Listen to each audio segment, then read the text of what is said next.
A lot of the world knows you for a lot of your historic accomplishments. I went professional and started competing for the United States when I was 12. I came out as the #1 rated guy in my position. Do you ever fall out of love with it? There was a dark side to gymnastics. I think the deeper and longer you do something, the harder it is to transition out of it. The only thing people cared about was me as a gymnast and not me as a person. How are you navigating it? Having a third kid sent us straight into marriage counseling. In our marriage, we have been showcased in front of the world. And with that comes a lot of naysayers who say there's no way it'll work. You might have found an emotionally intelligent partner. Is that fair? No? Thank you, Miles. Thank you. Yeah. Sounds like this conversation might have happened before. This is funny. We're just going to dive into our marriage right now.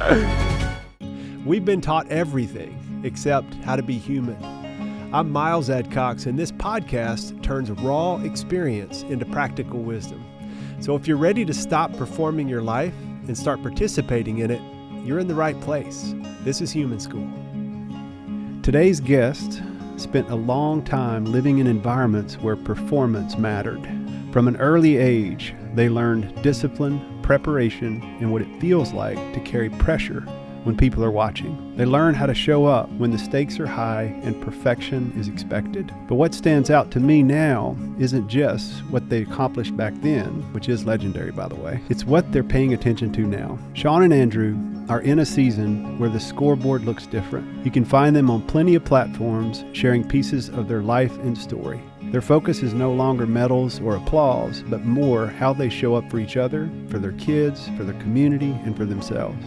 They share about redefining success after seasons where achievement was loud and public, and learning to value what's quieter now. About telling the truth in real time. About naming the hard parts of marriage and parenting without losing respect. About growing up together instead of pretending they've already arrived. I'm grateful to sit down with two people who are willing to let their life be a classroom and not just a highlight reel. Please welcome Shawn Johnson East and Andrew East. Thank you. What an intro. Thank you for that. Wow. That was beautifully written.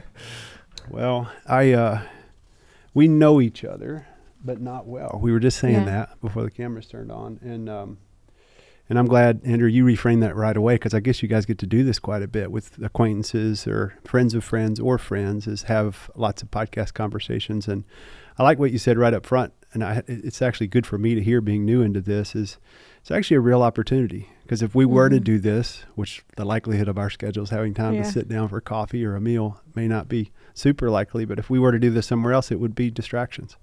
And we don't have any right now other than just us. So I'm so glad to get this time with you guys. And I know how busy you are, so thank you for joining us today. Thank you. We're excited to be here. Very excited.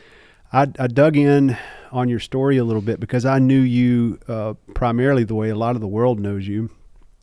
For a lot of your historic accomplishments and, premier athletes and all the cool stuff you've done.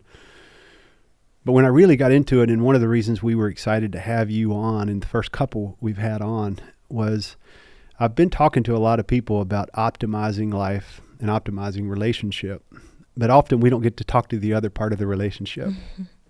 So I don't necessarily intend for this to be, I don't have an agenda or a formula. I don't intend it to be a couple's lesson or session in any kind kind of way, but I think it would be fun. We could use that, though. Yeah, we could use that.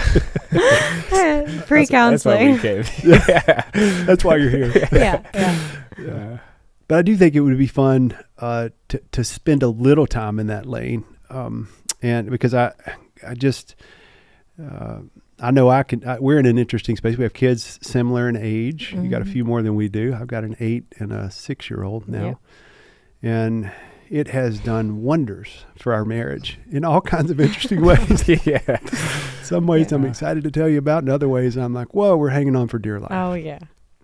And then you put on top of that all the busy career and all the cool things that you guys have been up to. I guess I'll just start with a bigger one. How are you navigating it? Individually and as a couple? What you said, hanging on for dear life, that's what we're doing. We have a 6, a 4, and a 2-year-old. And we very openly say the 2-year-old or the third kid, not because of who he is, but just having a third kid, sent us straight into marriage counseling because we were trying to balance too much. And I think having the professional athletic background, we're really analytical about things. We like coaches, we like guidance, and we like a game plan to follow. And so we kind of break our marriage and our family life down into very concrete, like weekly, daily, yearly goals and rhythms and routines and disciplines where we have a full team around us to make sure that we're protecting our family at all costs. And it's just become kind of like a system to us of how can we, in the most chaotic and hard period of life, I feel, with having 3 babies and a business, protect this more than anything. And I think it's just having those accountability partners. But it's hard. It's really hard.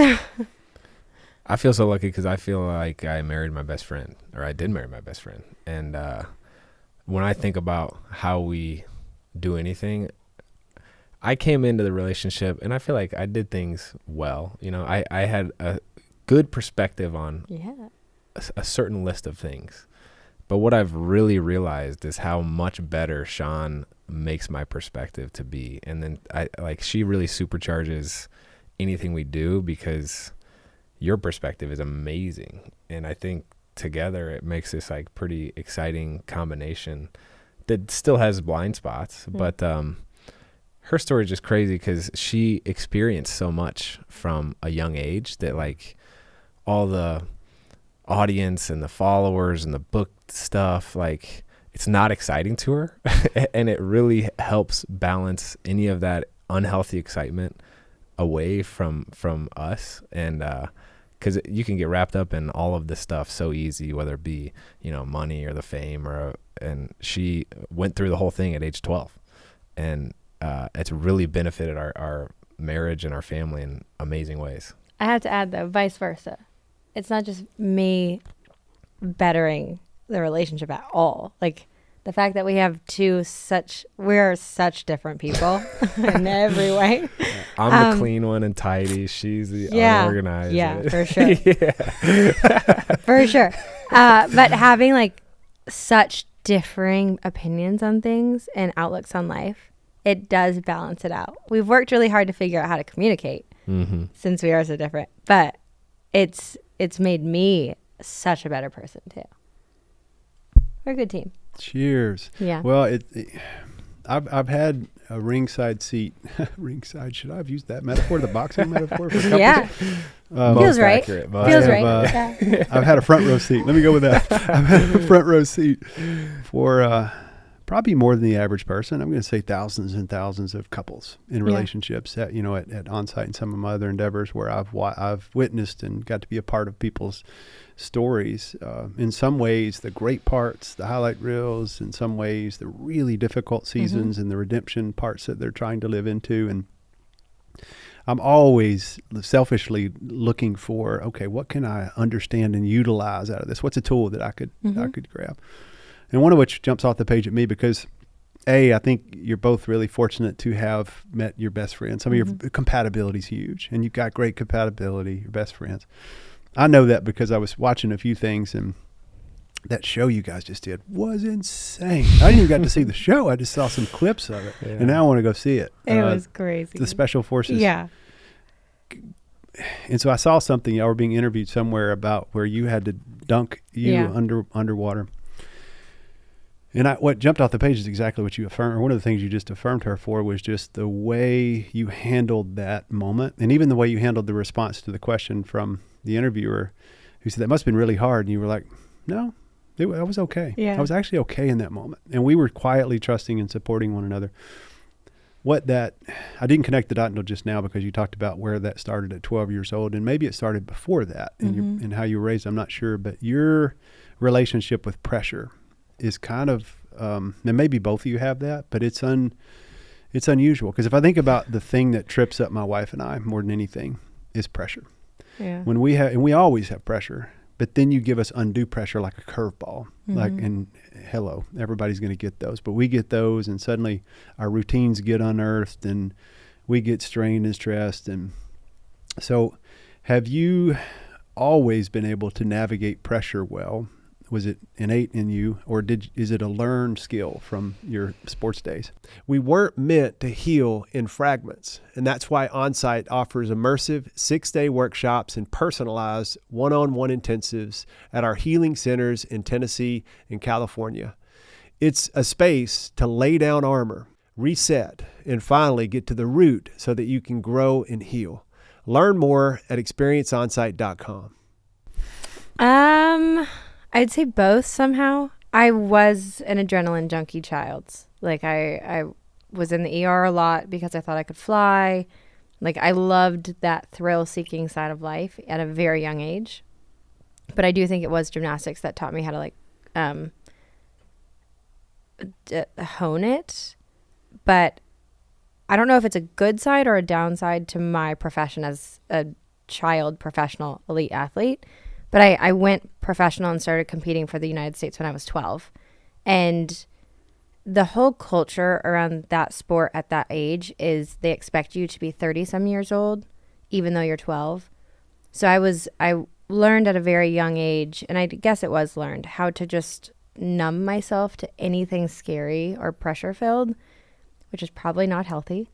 And I had a really hard time coming back from that. So even like on this show, Special Forces, they do a lot of like psychology work on you, and a lot of times you don't see it, but that was my issue that they wanted to work on. Was they said you go numb, and there's not like a best of both worlds here. You can't be human and deal with pressure. You literally just go numb. And I've always said that's where Andrew came into my life, is he healed the human side of me and like allowed me to feel things again and actually be nervous and be scared and like embrace that. But it was in that moment back on Special Forces with like the pressure filled, you're dunking me. I mean, there's no person I'd rather have, this sounds weird to say, there's no person I'd rather have dunk me than my husband, because like I trust him and I know he's like, if it was anybody else, I'd be like, am I going to come back up for air? So it was like a very calm moment for me. I don't know if I'm answering your question. I'm like rambling. But I do think I learned very early on how to deal with pressure, but probably too well, to where I don't actually know what's going on. I can just kind of go completely numb and have it not affect me. It's fascinating because I have been in the performance coaching space. It's one part of the psychology lane that I've spent some time in, and I've gotten to work with some elite athletes over the years, and that's a common theme I see with gold medalists and the top performers in any sport, is they have a way to compartmentalize feelings and emotions in real time. They have a way to bookmark. And when I say pressure, I guess if you really scratch that itch, it's stress. We're really because usually pressure induces stress, and then stress ends up being an invader in how we show up in our lives, in our relationships, and in everything. It impacts everything. And I'm glad you said what you said, because usually most gifts, which are blessings, also have a burden side. Mm-hmm. And it sounds like you experienced that at times where it was difficult to turn that on and turn it off. Mm-hmm. Definitely. I mean, that was a huge part of our relationship, even at the very beginning, is Andrew would always like you would say like, I'm two different people.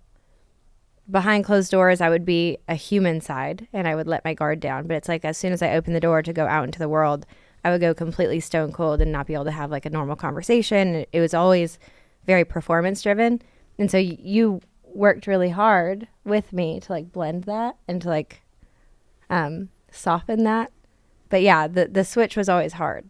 I always felt like I was in fight or flight 100% of my day because it was always a performance in some capacity. Did it ever affect the way you engaged with with gymnastics? Did you ever fall out of love with it due to that, or?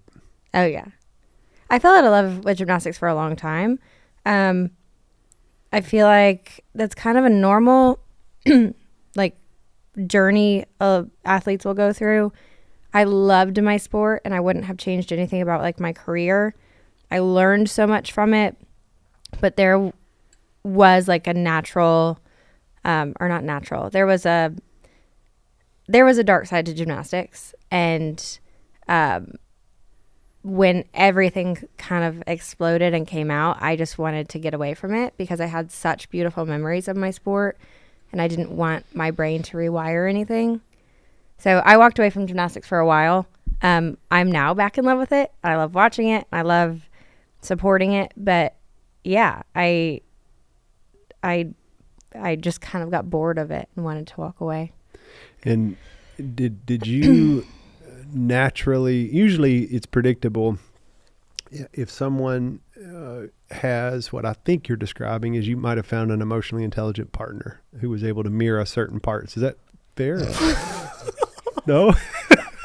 Thank you, Miles. Thank you. Yes. This is why we came today. Mic drop. Episode over. Thank you. Came here. Did the professional just call you emotionally intelligent? What's that? Emotionally Don't smart? say Yeah. Yeah, I did. Yeah. For sure. Oh, wow. Did I miss it? Sounds like this conversation might have happened before. Okay, Miles. This is funny. We're just going to dive into our marriage right now. Every argument we ever have in our marriage is because mine is emotionally driven and his is emotionally absent. Ah. So That doesn't mean I'm not emotionally intelligent, though. I don't know. We got to dive into that. Oh, man. That's funny. Andrew's the factual guy, not the emotional guy. Oh, and okay. Well, I took the page out of that part because you said he helped you soften your edges. He did. I'm curious now how, but probably because you're emotionally intelligent. Thank you. Well, if we said emotional intelligence, we'll just roughly say having power, understanding, strength, and empathy around your mood and your feelings towards yourself and other people. Yes. Some of that fit? Absolutely. And now we could also say sometimes we are the biggest gift to people when we're trying to chase something in our own story that we haven't quite reconciled yet that we see clearly in someone else. It's a spot that you got it kind of thing. Yeah. And so that could be it too. Sometimes I've helped some people unlock stories that I was very much wrapped up in my own pathology before. And often it's like in a helping profession or as an educator or maybe even as a coach, you often don't think you're equipped until you have resolved or mastered a certain thing that you're not Fascinating. equipped to teach it. And it's actually backwards because even if you get into recovery, sometimes the guy that has 1 day sober is more equipped to talk to the guy who has no day sober than somebody who's got 20 years. Interesting. Yeah. It's a little bit less threatening. So I'm just in case I missed the mark there. Yeah. No, You didn't miss the mark. It's just deep. funny because it just comes up so frequently that like you did heal every ounce of like emotion in me and like brought that back out and encouraged it. But it is funny that in our marriage, all of our arguments are because you don't show emotion or like acknowledge emotion, which is hysterical. Well, you know what? Let me finish asking that thought then, because I made an assumption, which you got. It sounds like you may or may not land. I would say if they're emotionally attuned, if they're attuned to their partner, usually that comes from having an attuned adult in developmental years. So usually it's good parenting, or if you didn't have good parenting, you had a good coach or a mentor that came along at a really important time and became the mirror that you were able to be for your wife. Who was that for you? Man, I was super fortunate. I feel like I had several, but my dad modeled that really well for me. And he was really curious, which I think helped in our marriage, where it's like, anything I don't understand about Shawn, I feel like I'm more curious about than frustrated by because of how he modeled that as my father. And my mom was like the super emotionally intelligent person. So I feel like I got both modeled for me. But I would say my dad is a curious one. And what is your dad still No, with us? we lost him about 3 years ago. Yeah. Okay. What's his name? Yeah, Guy. Guy? Yeah. Okay. Yep. How did he show up? What did he show up? How did he show up for you? Okay, if you explain a little bit more. Here are some ways that Guy showed up that I'd love to emulate. It's interesting. I'm the middle of 5 kids, and I feel like my siblings kind of had a closer relationship with my dad than I did. Like they were calling him every day and kind of had just a different dynamic than he and I did.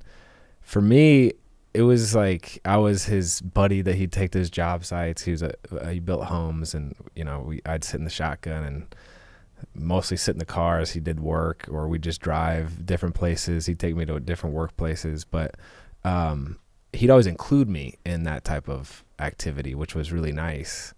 And I felt like caused this, I think he allowed me to believe that anything was possible, because like he was a dreamer, kind of struggled on the doing side of things, but it was like, oh man, he just loves life and is totally immersed in it, and like just was an insatiable student with anything he came across. Like walking in this building, there's the hardwood plank tongue and groove machine. He would lose his mind about that. He's like, wait a minute, how do they do tongue and groove? I'll never forget. We were at a job site. He found this wood miser. It was like a hardwood floor making machine, and he was reading up about it. He was like, this was made in Switzerland in 1935. And he just loved everything. Anything that any stone left unturned, he would have to go figure it out and learn about, which makes life really exciting. And I think what he in sum taught me was that, like, if we are all made in God's image, then if you're different than I am, that's not like hey, we're different and I don't get that. I think it more leads to sparking, oh wait, if Miles is made in God's image, then I should learn more about Miles so that I can learn more about God. And there's some beauty there that I don't yet understand. And he did a wonderful job at displaying that. Well, maybe curious was the better frame. We'll go with curious instead of emotional intelligence. Yeah. That's part of emotional intelligence, honestly. It's really difficult to be curious and critical at the same time. Really difficult. And I love that you got that imprint. And you strike me as somebody in the conversations that we've had, which have mostly been around honey, by the way, because I know I'm a big guy, you're a big guy. That's right. You're really curious. And it sounds like that was for any of us. We all have complicated parts of our stories and ourselves, and to have somebody in our lives who's a curious mirror instead of it's so easy to be critical of the parts that aren't so shiny and fun. Is really cool, and how you showed up that way. What stuck out about the dunking moment that I saw was, I think somewhere, I hope it was the same interview, where they ask, would you do it again? And you immediately were like, bring it on. And you were like, I think I'm good. I don't think I'd do it again. But then it feathered out a little bit more, and you said, I'm not so sure I would do as well if you weren't a part of it. Yeah. That y'all really leaned on each other. I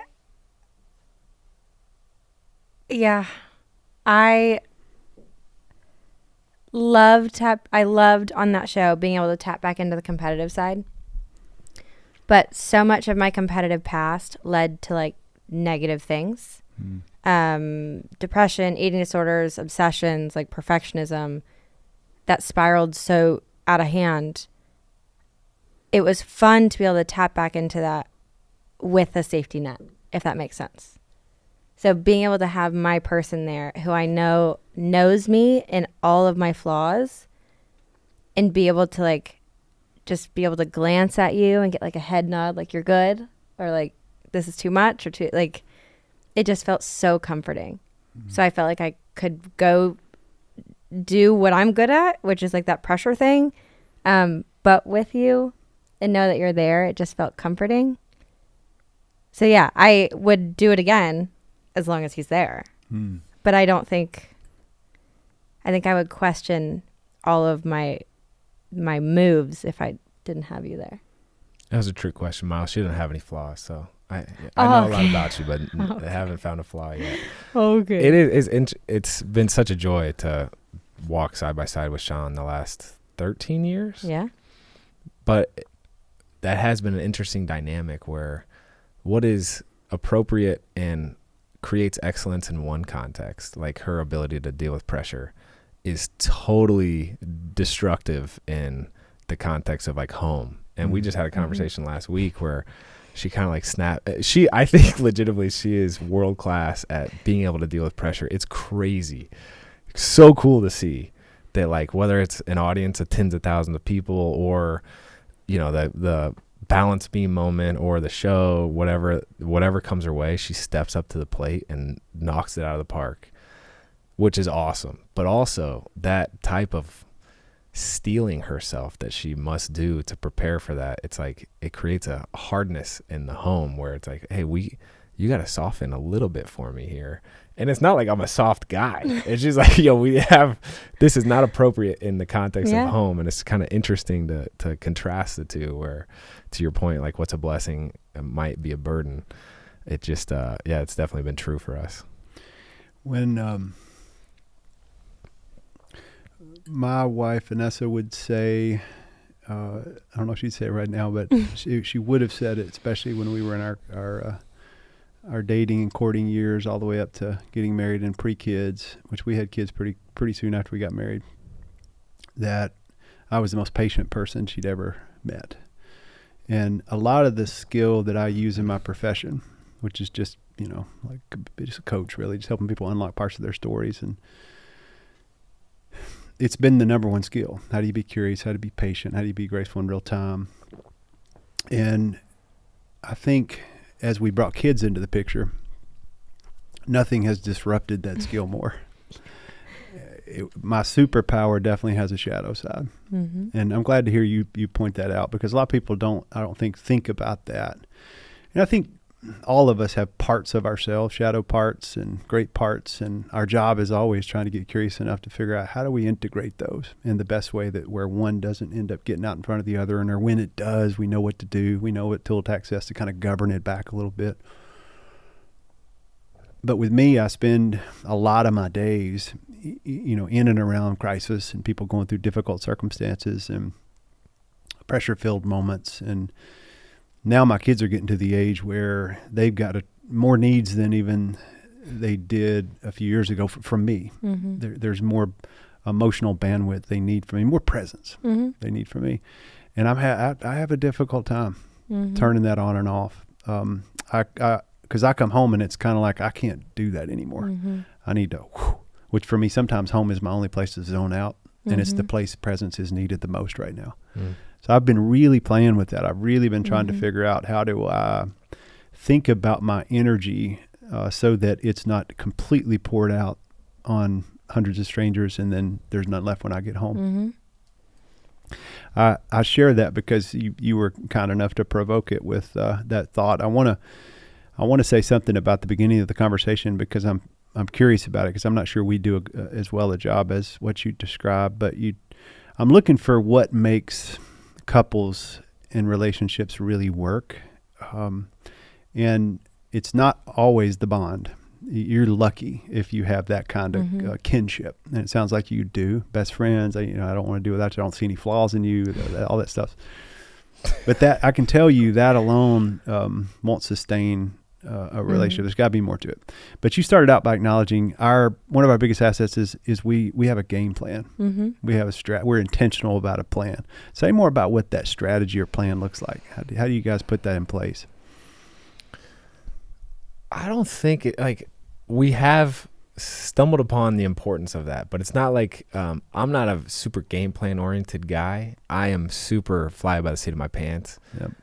And it's not until, decades of realizing that might be helpful if we had a game plan for bedtime or whatever. But how do you feel like I'm the logistical one.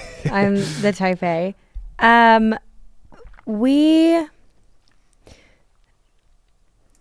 To start this with history, we both come from parents who are still together. My parents got married when they were 16.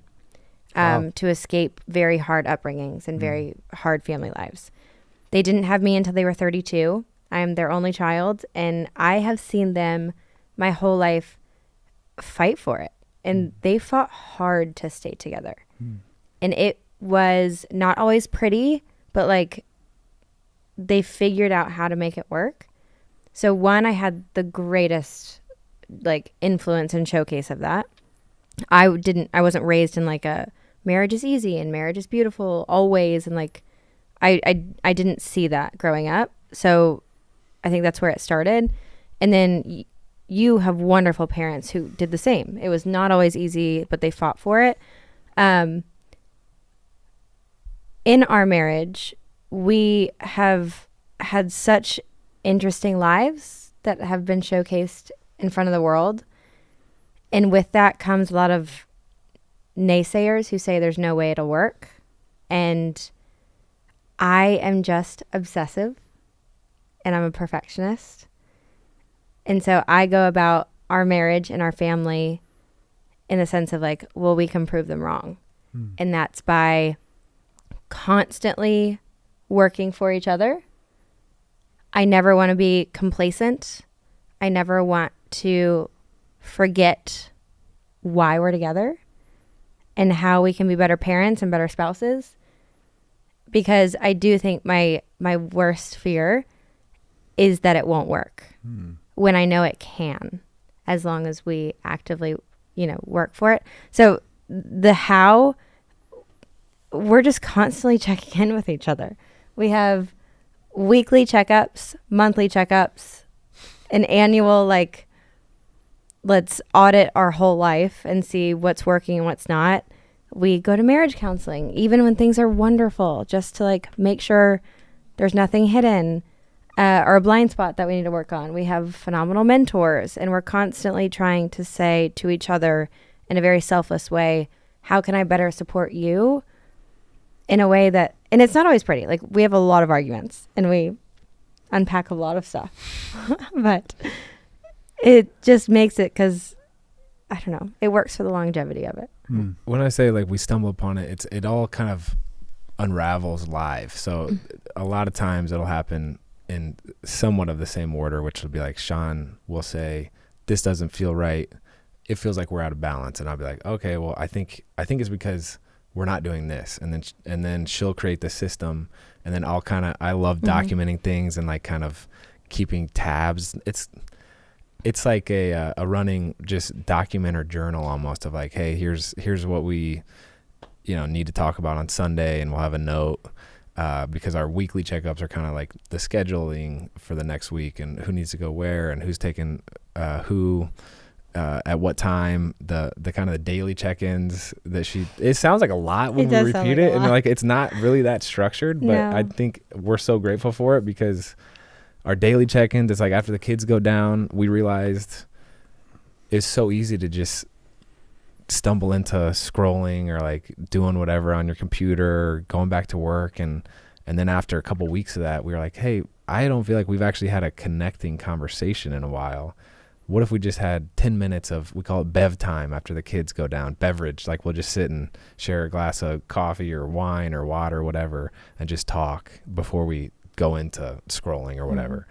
And so that's kind of how it's unraveled, just slowly and by mistakes mostly. I also think too, like statistically speaking, if you were to lay out our entire life, you would probably laugh and be like, there's no way this is going to work, because we run a business together. So we work together.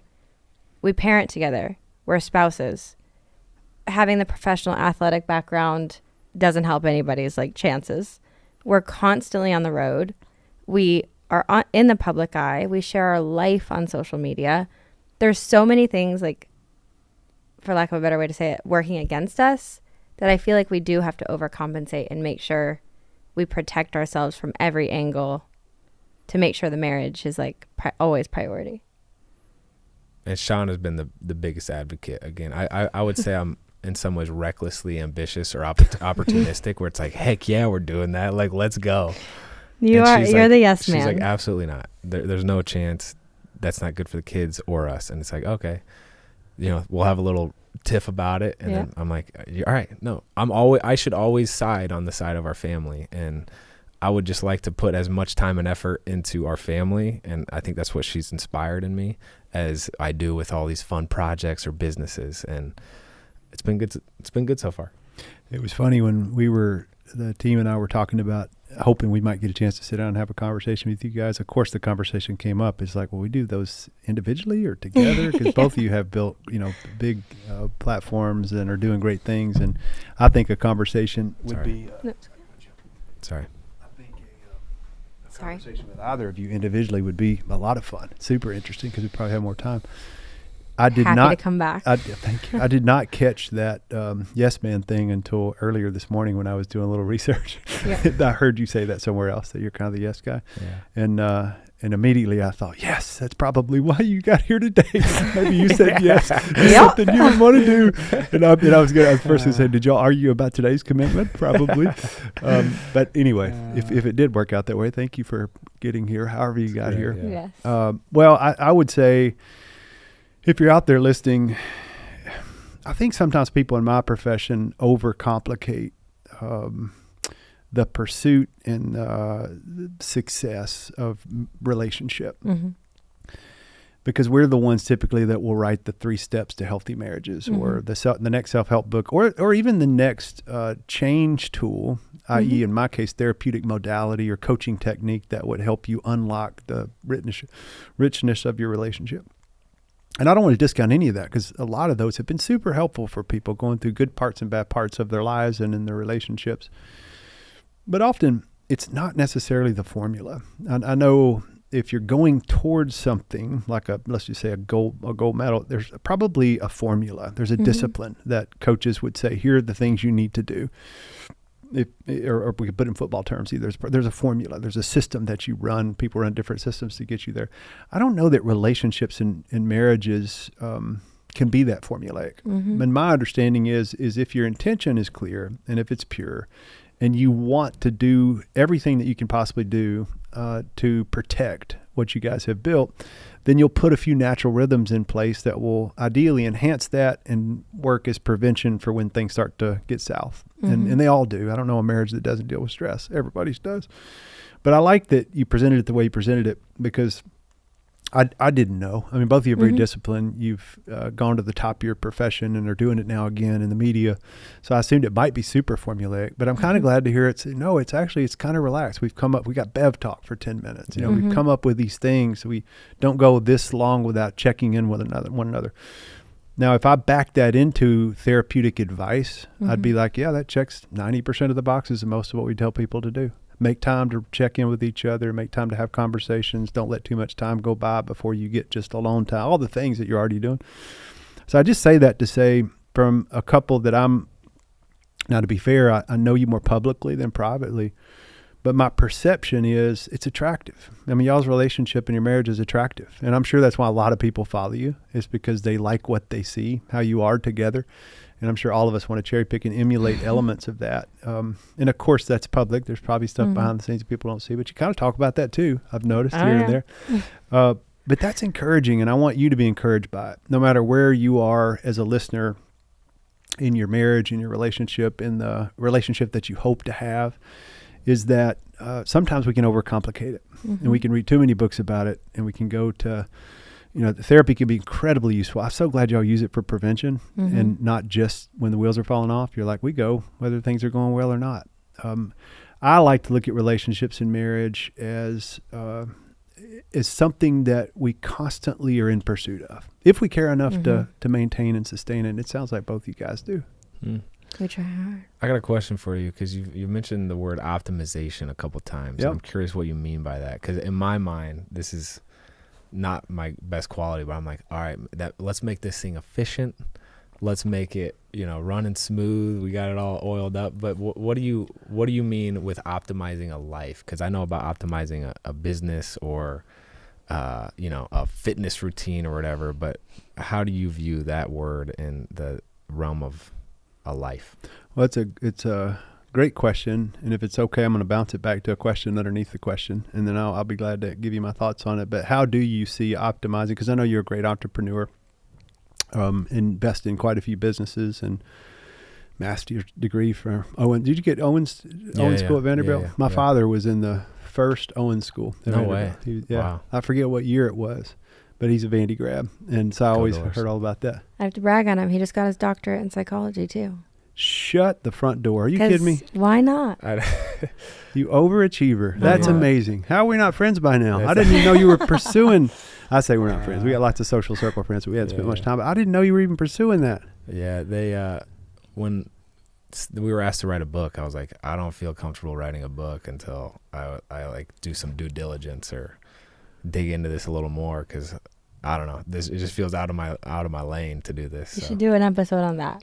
We should talk about that. My self-consciousness. Yeah, Let's probably. swap seats. Mhm. See what I can learn from you. You got more credentials than I do. That's fantastic. I don't have that. Congratulations, man. Did you from Vanderbilt? Liberty. Liberty. Okay, Yeah. What a great school. Yeah, it's great. I got a nephew going to Liberty right now. I loved it. That's on the football team. Yeah, they do. Yeah, They're that's good. awesome. Yeah. How do you, because I respect your entrepreneurship as well, how do you view optimization with business? I think it's finding what's not working and then finding a solution for that. Yeah. And then constant iteration of that. Yeah, it's kind of the idea of grow or go. You know, if it's not evolving, then likely it's going to get stagnant. That's kind of how I would explain it in terms of life and relationship. It's honestly very similar. It's probably borrowing the word from how you would describe it in business, but not to the logistical side of the how. It's more about the why was what I was referencing. I guess the how would be, how do we build efficiencies? How do we close the gap? How do we do this? This is more of the why. You know, if we leave problems unchecked, then they're likely going to grow. You know, if we're not constantly looking about how we improve, then that might end up, you know, that's what I was referring to. Does that make sense? Yeah, it's really good. Yeah, and the kid thing, I know we never really fully touched on that, but it was super challenging for me as I was trying to optimize life. And let me wake up at 4:30 a.m. and let me do my ice bath, and let me, you know, then we'll do our daily devos. And as soon as we went routine, I went all in on the routine. And then we had kids, and it was like, oh wait, the kids, the baby's now crying at 5. Well, that interrupts my ice bath. Like, you know, what do you do? How do you optimize that? Like, and it just totally reframed the whole thing, where I was like, okay, there's, I guess, priorities, obviously, that reveal themselves as being in line or out of line. And now it's like, I guess the way I've approached kids is they're gonna, like, they need a lot of attention at not scheduled times, you know, and I'm gonna try to field that and navigate through that as well as possible. And you know, obviously that comes at a certain sacrifice of optimization of other things, but if I'm trying to optimize my parenting and my marriage, then that's what it takes. And it just totally, like, it's not about having a fixed schedule all the time anymore at this age. It's more about, like, hey, can you roll with the punches and kind of just show up when you're needed? And it's taxing, but yeah, it's been a good learning process. It's interesting because most of the data would point towards that an overly aggressive, rigid, fixed schedule is not great for childhood development. And that's the culture we live in. Mm-hmm. And I look, I've got my kids in a great school, and it's very, 25 minutes outside a day, but all of it's completely counterintuitive to the way kids thrive in developmental years. So it's what you're doing, exactly what I was doing, and I'm very much a contrast therapy guy too. I love my cold plunges and my saunas, and all of that gets compromised. And I think optimizing is when we zoom out and look at the whole, because we've just added more, and we're not just managing this one thing and this is what it requires for me to show up best for it. It's like we're managing the whole, which means that things are going to be a little different. Yeah. I also love that you guys have been outspoken about mental health specifically. I know more about you talking about mental health as an advocate, and thank you for that. As somebody who's been in the mental health and wellness trenches for most of my career, anytime someone who has influence or a public profession of any kind and chooses to use some of their influence in that lane, it's wildly beneficial. I think it's people like you and others are the reason we're not pushing a snowball up a hill anymore with the stigma that was mental health. And we've turned a corner now to where I feel like it's a little more hip, sexy, and cool to talk about your mental health. So thank you for doing that. And you mentioned earlier anxiety, depression, eating disorder. I'd love, because our audience is, it's a mixed bag. We're learning so far. We're just getting the demographic of who all's listening. Thank you all for showing up. But it's a lot of people who are interested in mental health and wellness just because they've tagged along with me or on site. It's also a lot of the professional community that work in psychology, which welcome to the team. You're now in the field. I'd love to hear a little bit about that. I'm sure you talked about it before, but kind of when did that start? And then I'll say more in a minute. And then why is it important for you to talk about it now and advocate for it? It started in gymnastics as a simple math problem in my head, which was the lighter I was, the easier it was to flip on a balance beam. And then lack of resources were given back in my day because we were children and people didn't think we needed it. So the math equation for me had to be solved on my own. And when a 12-year-old does that, the only thing I can come up with is I eat less. I didn't have a dietitian, psychologist, sports psychiatrist, like nothing back then. And it truly became in my field when I was competing an obsession to my craft of the judges are going to judge more subjectively what I look like. Back when I competed, I kind of went against the grain of the era of what gymnasts were told to look like. I was more muscular. I was more powerful. I wasn't the ballerina style. So subjectively, a judge was allowed to deduct my score based solely on their impression of what I looked like in my physique. And so navigating that as a child, I just figured out I should be smaller and I can get higher scores and I can flip easier. Fast forward to when I retired, all of those obsessive, perfectionist driven thoughts that I had in a sport that is based on perfection, I had no outlet for it. My body started changing. I wasn't working out 40 hours a week. I was going through puberty on a national scale or a national stage, literally in front of everyone. And I needed to redirect my obsession somewhere, and it became in the control of eating disorders and anything that I could kind of just tangibly hang on to. And then double-edged sword that caused the depression, not knowing where that outlet should go. I was depressed leaving a professional sport, not knowing what my identity was rooted in. It was just kind of a spiral and a black hole that I kind of fell into for a while. I went back into gymnastics thinking it would cure it all. In a certain way it did, because when I went back into gymnastics, I said I was going to do it the right way. So on my own, I hired a sports psychiatrist, a dietitian, and a mental coach, like a life coach almost. And so I kind of implemented this entire team around me. And I got back into the world competitive stage, but this time in a healthy manner. And I ended up retiring because I felt all of that negative starting to come back. Mm-hmm. I was enjoying this journey of healing, and then I started to feel this obsession and depression come in because it just wasn't fulfilling anymore. And so I retired. And it kind of all happened again. But I knew at that time I had the team around me to kind of protect me and help me through it. That's when I met Andrew, and ended up working with a dietitian and a psychiatrist for about 10 years and kind of got to a point where I felt like I could control it. And I do feel like I'm in a place where I can control it. I would say the only time where things kind of crept back in is with our third baby. I went through postpartum depression, which felt like a very out-of-body experience. The eating disorders and the depression made sense. I knew I was in it. I knew how to fix it, but I didn't want to. But the postpartum depression was something altogether different. I felt like I couldn't control anything, and my body was hijacked.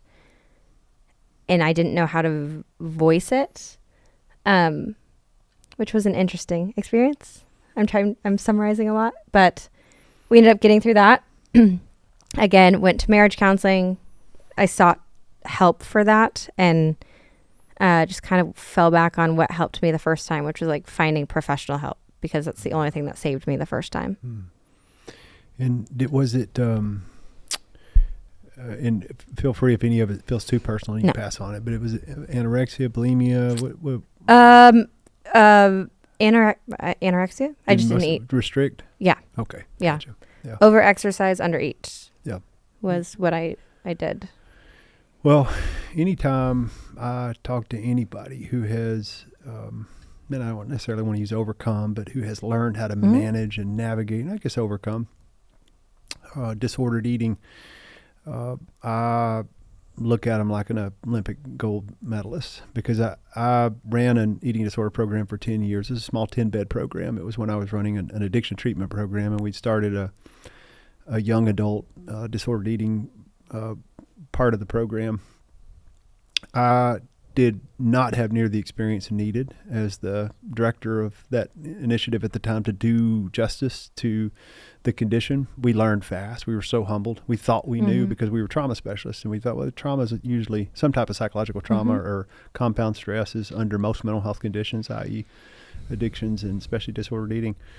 But it's a little more complicated than that. It's a very complicated thing, and it's got, a lot of people don't know, is it's got the highest mortality rate of any mental health condition out there. We lose a lot of people to it. So I champion you for talking about it, and also, but mostly I champion you for doing what you know to do, which is go to the tools and reset that. My wife Vanessa also is recovering from disordered eating, and she talks about it a little bit, not a lot. She's talked about it in public before, but I watch. She grew up in acting in that world, which also is rife with it, because you're getting evaluated on your image every day, and you're getting rejected at a 80% higher rate than most professions. And so she came by it honest, but it's been a real challenge. And I think it's something that those of us in the space and those in Jump Poke aren't as comfortable talking about as we do depression and anxiety and things like that. And so I'm glad to hear you share that part of your story and part of your testimony. And you said something about the identity challenge of going from where you were as an athlete, and I can imagine you as well, going from the NFL to not anymore. I've worked with a lot of guys in that profession. What have you guys taken from that experience? How have you learned to navigate such a significant shift in your identity? Or was it a struggle? It sounds like for you it was a struggle. Was it a struggle with those changes? And then how have y'all learned to do that, kind of the stopping of something and the starting of something? It was for sure a struggle. I think I'm fortunate that it happened sooner than later for me. And my expectation and experience was kind of rattled from the get-go. I came out of Vanderbilt as the number one rated guy in my position, which was a long snapper. I don't know how they rate those positions, but they did. And signed with Kansas City, was supposed to be there for 15 years. They literally sat me down in their office when they signed me. They said, hey, this job is yours as long as you don't lose it. And so then I went through this whole, never experienced it, but I went through this whole 3 months of like performance anxiety where I literally would have to bite my tongue in team meetings. I'd have these moments where I like would want to blurt something out and yell something. I was like, what the heck is going on? I'm totally out of my comfort zone here. Anyway, so they released me after 3 months and instead of 15 years. And that was really hard. We were crying and I was like, I don't know what's next. I thought this was going to be the security for me. I thought this is what I was going to do. And that forced me to start, readjusting my identity, which was a really painful, I would say, like 3 months, but ultimately has benefited us greatly.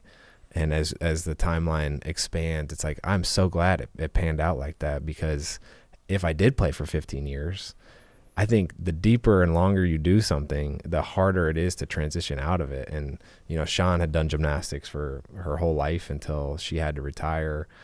And that's a tough, daunting task to try to reassemble this scaffolding that you've had for life. And I was kind of forced to do that. And then it kind of really, we were together during that whole thing. And she saw, I feel like I was just picking up totally new pieces to reassemble a totally new type of identity, which then, allowed me to continue getting opportunities in the NFL. And that ended up panning out in a totally different way than I thought it would, but it worked out nonetheless, but also set us up for like longer term success. And I'm glad that I had to make that shift earlier as opposed to like in my mid 30s.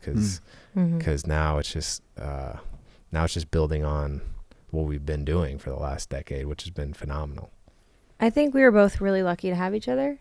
And it worked out in such a beautiful timeline. That was not our timeline, God's timeline. But when I went back into gymnastics, it's because I had a terrible time with that transition and I got lost and I had no idea what else to do with my life. It seemed like the only thing people cared about was me as a gymnast and not me as a person.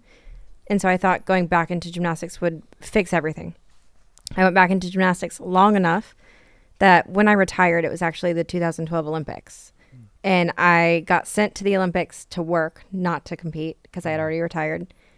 And I got set up with Andrew.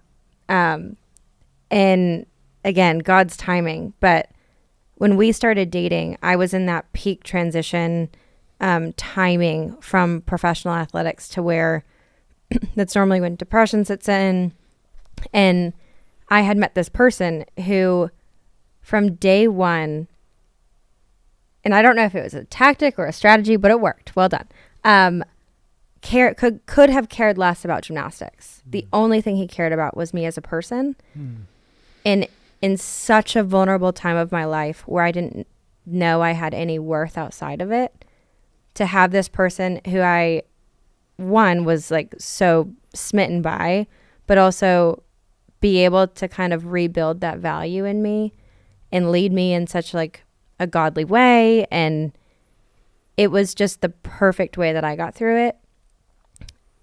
And then fast forward to when you transitioned out of professional athletics, I was healed. I was retired. I had been away from the sport long enough, and I could see all of it happening. And being able to support him through that and start picking up on the little things where I'm like, oh, there's too much free time on his hands. We need to find a hobby. There's, you're starting to doubt yourself. We need a sports psychiatrist, or we need I could kind of see those steps he was going through and could support him through it, cry with him when he needed it, because I just knew it and I could see it so vividly and could understand it so well. Experience and empathy paid in dividends, it sounds like, in that season. Absolutely. Massively, yeah. What would you guys say? Because I do think transitions is a really important theme that we see in my space. I don't have a statistic to put on it, but if people come to us and they're feeling out of sorts in any kind of way, often there's some kind of recent transition or historic transition that they never really dealt with. And I think transitions are such a natural part of life, and so is wrapping your identity up in who you are until you're not that anymore. Even parenting is such a transition from single or not being a parent to a parent and your whole identity has to shift and changes overnight. We talked about the disruption to the routines. There's a lot of people out there I know right now that are super stressed, that are somewhere in that process. They're about to transition. They have transitioned. They've lost their identity, and now they're challenged by their worth, strained in their relationships, whatever it might be, all the things that those things can deliver. What would be a message or some encouragement that you guys would share if people that might be going through it?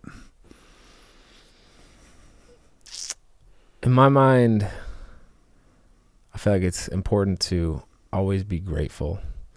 And maybe I'm too much of an optimist, but I feel like there's always something good to see. And so whether that was a transition that you decided to leave, whatever a situation was or career it was, to enter something new, or if it was forced for you, like it was in my NFL career, it's like, all right, where can I be grateful here? What good can I see in this? That would be the first thing that comes to mind. The second would be a type of humility to just say, okay, I just did this thing for 20 years and the next thing I do, I will not have done for as long. So there will be new errors and new failures that I will approach, and not being scared to continue anyway. And then I would just say, trial and error, baby. Like, keep going, like find it, have the awareness, and take mental notes or actual notes and say, hey, this is working, this isn't, or I tried that and I showed up for that and I don't want to do that again. But just put yourself out there and really explore, because I think it's a really fun place to be when you're at the beginning, because you don't know what's next, and that can be scary, but it could also be super exciting, and the next chapter could be better than the last. So yeah. Well said. How about you? I same thing. I was remembering back to when we started dating, and I used to be paralyzed by the fear of failing at something new. When you reach the highest level of a craft, for me it was gymnastics, I felt like people expected me to be good at everything. And when they're used to seeing you win an Olympic gold medal, I didn't know how to go back to the drawing board and just play, because I was bad at everything that I started, if you compared. And I remember when we started dating, I was so envious of you, how you had this ability to not care about judgment or expectation of anybody around you. You could just play, and you could fail with such joy. And I had to relearn how to do that again. And it was painful for me just because I was such a perfectionist. But when I started to relearn how to do that, it became fun again to kind of find the next thing and to fail miserably at something and be like, you know what? Even though I failed, it was so much fun. I want to try it again. Or that's not my thing. We should move on to the next one. But that was a really hard thing for me to learn and to like find that humility and to lower the perfectionist expectation I had on myself. But I would say to anybody, you have to learn how to play again and start over, which is terrifying for a lot of people. Yeah, I would back up both of those. I think that's really sound guidance, and I would share too that if you're in it, like if you're literally in the midst of a big transition, you've lost your identity and you're questioning your worth, and you're feeling pretty alone in it. A lot of traditional wisdom is people are going to say, "You're not alone. You're not alone. You're not alone." And they said that to me too when I go through seasons like that. And it doesn't matter if that's realistic or not. You feel alone. And so I don't want to try to talk you out of that. You feel alone. What I would encourage you is you don't have to be alone in that. Here's 3 people that just gave a micro testimony, and we probably could expand that out and each of us do a keynote on our failures and our transitions and how it just put us on our butt, and we somehow figured out how to pick the pieces up and get back. And one of the most important and scientifically backed ways to do that, but now that you got a PhD, I bet you'll know that more than me, is what you said first, gratitude. We underplay that card so much, and it's so difficult to see when you're in the fog. But if you start there, if you're listening, if you could just write one thing down, one thing you can find in the midst of your of the heavy season that you may be in, I'm happy to be breathing today. I had a good friend of mine that was a mentor of mine back when I was going through a really significant storm, well before I got into this space. It was actually the catalyst to get me into this space. Life just was not working out. And it went from working out at a high level to not working out. And so I was really undone. I was thinking there's no way forward. I was questioning my faith. Emotional health was all over the place. And I couldn't even really find a way to pray. I was so frustrated. I was even resentful with God. And he said, all right, 2-word prayer. I want you to wake up in the morning, open your eyes, and I want you to say whatever. And at the end of the day, I want you to close your eyes, and I want you to say enough. That's your prayer right now. And I did. It sounded crazy. I was like, are you serious? I mean, I grew up in a pretty religious home where you learn the formal side of prayer. So it's like, I can't pray like that. Yeah. But I did. And it was amazing, the freedom when I realized that there is something else in this with me. So thank you guys for sharing that part. And the hard part about having 2 people that have done great things is only having a certain amount of time to talk to you about those things. I really feel like I could go 100 directions with both of you, and I know we have obligations and kids' dentist appointments we've got to get to. So we'll have to start rounding third here, and I hope we do get a chance to do a part 2 at some point. I'd love to. Because I think there's just so much to learn from you guys and what you're doing now. But you're clearly, this new transition I don't know what all you're up to, but I know you're everywhere and building kind of a little mini media empire and speaking and entrepreneurism and all the things. What do you feel most excited about right now? And obviously parenting is a huge one, but what are you most excited about? I mean, the first thing that came to mind is my babies, our family. We had such a busy year last year, and I feel like our baby just turned 2. We're kind of getting into that sweet spot with you're out of like the sleepless nights days.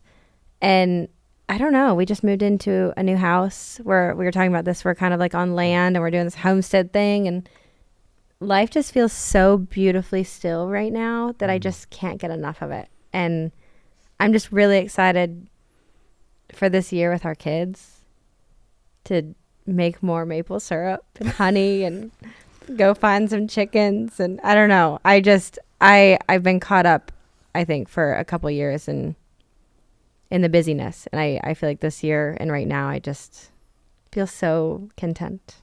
It's a great way to start the year. Yeah. I really agree with Shawn that the most exciting thing available to us is what we find at home right now. Yeah. And it's, the ages of 2, 4, and 6 are precious, and the amount of changes that happen every day our little guy just started speaking in sentences, and you're like, Yeah. this is the coolest thing ever. Mm.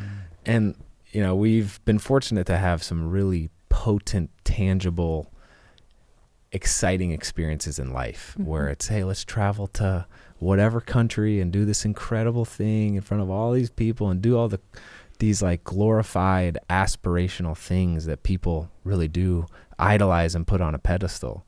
And I'm really excited for this year to find the most excitement in the subtleties where she said life does feel still, and there's something so beautiful about the playroom, with your 4-year-old being more exciting than going to Dubai and doing a conference or whatever. And I'm excited to press into that more, because last year it does feel like a contrast where we traveled a lot of places last year and did a lot of TV shows and cool things like that. And it's like, man, this is actually my favorite thing, being right here with these kids, not doing anything substantial, but it's the most meaningful thing that we could do. So, yeah. Well, and that's my hope, I think, for anybody that might be listening to our conversation, is that you might find that peace wherever you are at home. If you're really lucky, you'll feel home when you're at home. But that doesn't have to be the case. I've lived a lot of places where home really lives in here. And right now I'm lucky because I've got a driveway I drive in that feels like home. It's not a place I live. I want to be there. If you were to ask me the same thing I just asked you guys right now, we've got some exciting things coming up this year. We did a lot of exciting things last year. A lot of it was a blur because I was moving so quickly. But I coached my son's first basketball game on Sunday. He's 8. I'm coaching it with one of my best friends whose son is 9. They're playing together. I was so nervous. I guess they put me in front of thousands of people. I wouldn't be as nervous as in front of this little tiny country gym with 50 parents watching. But I just wanted so much to just be there and be present for those kids. But it was the coolest experience. And I don't want to miss any more of that. And you may not be in a season where you have those opportunities, but just know those opportunities are coming. And here's what I've learned. I don't know if this fits for you guys, but the more that naturally becomes the thing I love the most, I'm so much better at all the other things I get to engage in. And that's really what this whole thing is all about. I think I've spent 20-something years helping people navigate some of the hardest corners of their stories and unpack difficult seasons. And often we don't get to tell the other side of the story. It's like, this is why it's worth the work to go through a very unexpected, shorter career than you thought you were going to have. And then right around the corner was this. And then to re-engage and reground yourself in the identity that you had once lost, thinking it might do something. And it didn't, but it did, because, man, I have a tremendous amount of respect for the both of you, and it just went up today in our brief conversation. I appreciate how you're showing up in public spaces, appreciate who you are to the community. I'm so thankful Nashville has you guys. Glad our social circles kind of overlap, because we'll get some more time, I'm sure, at some point. But this was lovely. I had a feeling it might be. I was looking forward to the conversation, but I think I've got a lot to learn. I hope our guests do too, from the way you guys are living. Sounds like you're just really living fully and living on purpose. So well done. Thank you. Thank you, Miles. Thank you. This is fun. Anything else you want to add? Anything you want to tell us about? Anything you're excited about? Anything you're trying to promote? Or we should talk about the book now that I come to it. That is a big part of this. We're releasing a book this year. We're very excited about it. Really? What can you tell us about it? I'm really bad at talking about things that we're doing. It's called The Courage to Commit, and it's all about just today's culture is so fast-paced and against commitment of any kind, whether it's to a hobby or a relationship or whatever. And we kind of try to show the other side of that. Great. The beauty that can come when you really kind of stick with something. Shawn will be the first to tell you, she had a lot of good options of people she could have married, God. but she chose me, and then she made me, I think, the best option. You know what I'm saying? Like, and so there's something about fully committing to something and blinding out the other options and just saying, this is where we're at, and let's stick to this. I think has some really beautiful outcomes that could go, instead of the whole swipe right culture or job jumping. It's like, what if you just like just stay here and ride the highs and the lows and see what happens. So it's kind of us telling stories of where we've done that well and where we've done it poorly. So it should be fun. I can't wait. Well, when's it projected to come out? June.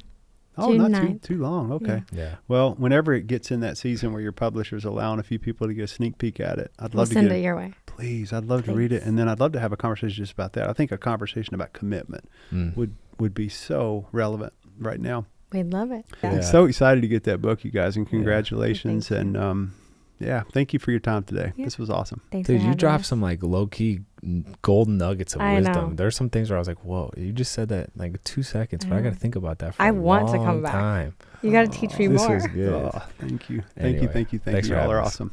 That's Human School. Keep showing up. Keep getting honest. I'm Miles Adcox. I'll see you next time.